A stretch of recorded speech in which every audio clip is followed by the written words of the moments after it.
किसी शायर ने कहा, मुसलमानों ना घबराओ खुदा की शान बाकी है, मुसलमानों ना घबराओ खुदा की शान बाकी है, अभी इस्लाम जिंदा है, अभी कुरान बाकी है। लिहाजा पता चला कि कुरान सबसे आला है, कुरान सबसे अरफा है। कुरान करीम को दूसरी किताबों पर फजीलत हासिल है।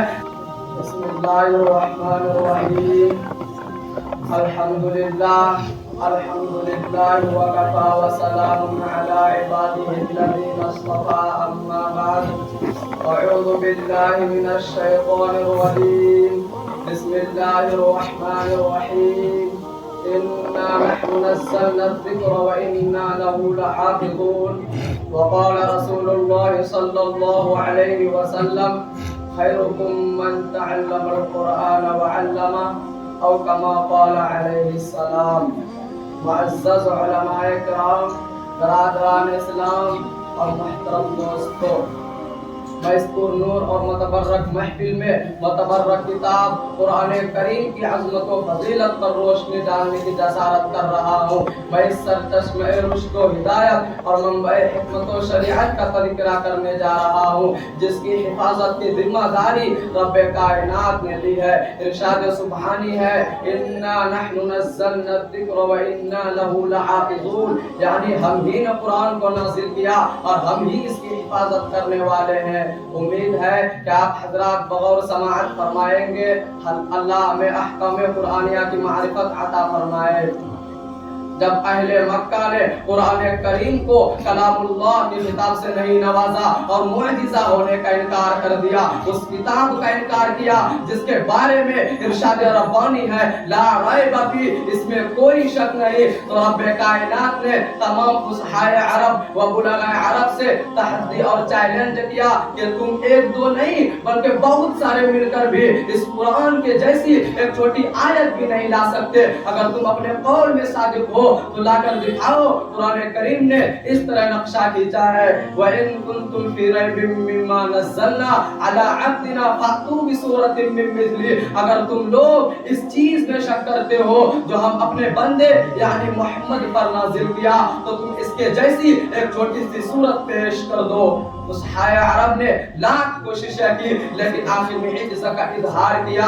जब इमरुल कैस जो अरबी का बहुत बड़ा शायर था, जब उसने इन्ना आतैना कल कौसर की सूरत बाबे काबा पर देखा तो पुकार उठा कि खुदा की कसम, ये कलाम किसी बशर का कलाम नहीं। शहदायान इस्लाम, आइए मैं आप हजरात को अज़मत कुरान सुनाता हूँ। जब किसी आदमी के बारे में यह अंदाजा लगाना चाहे कि यह आशी है या नेकबख्त है, यह सादिक है या कादिब, तो उसके मुतालिकीन पर नजर डालें। अगर वो सही है तो वो शख्स भी सही, अगर उसके मुतालिकीन बद है तो वो शख्स भी बद। ऐसे ही जब हम कुरान करीम की फजीलत पर नजर डालें, अगर कुरान करीम की रफ़अत पर नजर डालें, अगर कुरान करीम की अज़मत पर नजर डालें, अगर कुरान करीम की अज़ीमत पर नजर डालें, अगर कुरान करीम की रहमत पर नजर डालें, तो इससे पहले हम कुरान करीम के मुताल्लिकीन पर नजर डालते हैं और देखते हैं तो सबसे पहले ताल्लुक नजर आता है रब्बे कायनात जो मस्दर कुरान है, जो खालिक जहां है, जो मालिकुर रहमान है, साहिब ईमान पर बड़ा मेहरबान है। यही हमारा ईमान है। जो उसका मुनकिर है वो शैतान है। कलामुल मुलूकी मुलूकुल कलाम, बादशाहों का कलाम कलामों का बादशाह होता है। लिहाजा पता चला कि कुरान सबसे आला है, कुरान सबसे अरफा है। कुरान करीम को दूसरी किताबों पर फजीलत हासिल है। आइए आगे चलते हैं तो दूसरा ताल्लुक नजर आता है लौहे महफूज, जो एक तख्ती है जो अर्श के ऊपर है। गौर करिए, जो अर्श के ऊपर हो, जिसकी रफ़अत में किसी को क्या शक हो सकता है, जिसकी फजीलत में किसी को क्या शक हो सकता है, जिसकी अज़मत में किसी को क्या शक हो सकता है, जिसकी उलूहियत में किसी को क्या शक हो सकता है। आला वारफा शय के लिए आला वारफा मकाम तजवीज़ किया गया, वो लौहे महफूज है। आइए मुताल्लिकीन पर नजर डालते हैं तो कुरान का तीसरा ताल्लुक नजर आता है लैलतुल क़द्र, इसलिए कि लौहे महफूज से कुरान को आसमानी दुनिया पर इसी रात में लाया गया। यहाँ पर न जिब्राइल वास्ता है, यहाँ पर न मिकाईल वास्ता है, यहाँ पर न इस्राईल वास्ता है, यहाँ पर न इसराफील वास्ता है।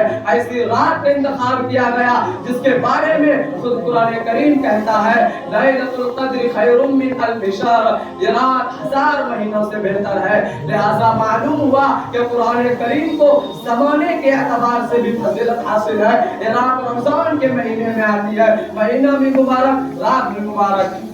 برادران ملت، قرآن کریم ایک دستور حیات ہے، قرآن کریم ایک جامع قانون ہے، قرآن کریم تمام علوم کا گلدستہ ہے، قرآن کریم ایک ایسا مکمل نظام ہے جس میں زندگی کا پہلو بیان کیا گیا۔ کسی شاعر نے کہا مسلمانوں نہ گھبراؤ خدا کی شان باقی ہے، مسلمانوں نہ گھبراؤ خدا کی شان باقی ہے، ابھی اسلام زندہ ہے، ابھی قرآن باقی ہے۔ آج بھی موقع ہے کہ ہم اپنے مردہ جذبات کو ایمان و قرآن کی ضیاء سے روشن کر سکتے ہیں۔ اے مسلمانوں، آؤ آج ہی سے ہم عہد کرتے ہیں کہ جس قرآن کو ہم نے رونق محراب بنایا تھا اس کو ہم دستور حیات بنائیں گے۔ جس قرآن کو ہم نے مردوں پر پڑھنے کے لیے رکھا تھا ہم خود تلاوت کریں گے۔ جس قرآن کی تعلیمات کو ترک کر دیا تھا اس کو ہم منارہ نور بنائیں گے۔ اللہ کے نبی صلی اللہ علیہ وسلم نے ارشاد فرمایا خیرکم من تعلم القرآن وعلمہ، سب سے بہتر وہ مسلمان ہے جو قرآن کریم سیکھتا اور سکھاتا ہے۔ برادران عزیز، خدا کی قسم چھوٹی چھوٹی نادان بچیاں اور چھوٹے چھوٹے بے شعور بچے جب قرآن پڑھتے ہیں آپ کے گھر میں تو آپ کا گھر کوہ طور بن جاتا ہے۔ موسیٰ علیہ السلام کو اللہ پاک سے بات کرنے کے لیے کوہ طور پر جانا پڑتا تھا، لیکن مسلمان گھر بیٹھ کر اللہ کی کتاب پڑھتا ہے تو علماء فرماتے ہیں کہ پڑھنے والا اللہ سے ہم کلام ہو رہا ہے، بات کر رہا ہے۔ قرآن کی تلاوت اگر اللہ کی ہم کلامی ہے تو جہاں قرآن پڑھا جا رہا ہے وہ طور ہے، وہاں تو برکتیں نازل ہو رہی ہے، فرشتوں کی آمد و رفت ہو رہی ہے، اس گھر سے بنایا دور ہو رہی ہے، اللہ پاک اور رحمت کا نزول فرما رہے ہیں۔ آج ہمارے گھروں کا حال یہ ہے کہ سورج نکلنے سے لے کر سورج ڈوبنے تک کوئی ایک رکوع تلاوت نہیں کرتا، اگر تھوڑا بہت موقع ملتا ہے تو ٹی وی چالو ہو جاتی ہے، کرکٹ کا میچ قضا نہیں ہو سکتا چاہے نماز قضا ہو جائے۔ سوچو اس ماحول میں اللہ کی کتاب پڑھنے کا ماحول بنانا کتنا بڑا کام ہے۔ میں نہیں چند باتوں پر میں اپنی تقریر کو ختم کرتا ہوں۔ اللہ تبارک و تعالی ہم سب کو کہنے سننے سے زیادہ عمل کی توفیق نصیب فرمائے۔ وآخر دعوانا الحمدللہ رب العالمین۔ ماشاءاللہ۔